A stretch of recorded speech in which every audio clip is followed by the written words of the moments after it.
पिछले 2.5 साल में जब भी आप सभा करते हैं, आप एक ही चीज से शुरुआत करते हैं। आप कहते हैं मैं ये नहीं कहूंगा मेरे को वोट डालो, मैं ये नहीं कहूंगा, बस इतना कहूंगा कि भाई अगर आपको गरीबी से निकलना है तो ये आपका फॉर्मूला है। फिर आप उनका टेस्ट लेते हैं। आप कहते हैं कि आप जात पे मत वोट डालिए, आप हिंदू मुस्लिम पे वोट मत डालिए, आप राम मंदिर पे वोट मत डालिए, आप 5 किलो अनाज के लिए वोट मत डालिए, आप मुफ्त के सिलेंडर के लिए वोट मत डालिए। तो वोट डालेंगे किसके लिए? वो जो आपने बात कही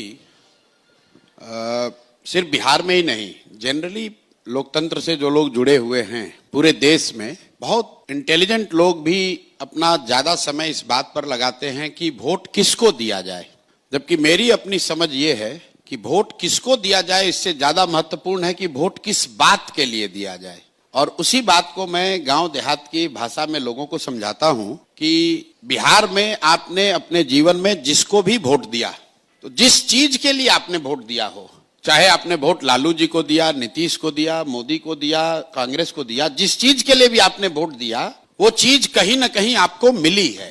ये लोगों का पहला होता है कि वोट किसको दिया जाए, किस पर भरोसा किया जाए। लोकतंत्र में इतनी अच्छी व्यवस्था है कि आपको भरोसा करने की जरूरत ही नहीं है। आप अपना विषय ठीक चुन लीजिए और जो उस समय में अच्छा, समय काल में अच्छा लगे उसको वोट दे दीजिए। ज्यादातर संभावना है कि वो काम आपका हो जाएगा। और मैं बिहार के नजरिए से गिनवाता हूं कि भाई अगर आपने 5 किलो अनाज के लिए वोट दिया है मोदी जी को, तो बिहार में चाहे किसी की सत्ता हो, बिहार में चाहे जितना भी भ्रष्टाचार हो, 4 किलो अनाज तो मिल रहा है। 1 किलो चोरी होता है, भ्रष्टाचार की भेंट चढ़ता है, लेकिन लोगों को 4 किलो अनाज मिल रहा है। लोगों ने यहां पर लालू जी को वोट दिया। लालू जी के लोग यहां आएंगे, कहेंगे कि हमको लालू जी ने यहां गरीबों को सम्मान दिया, आवाज दिया।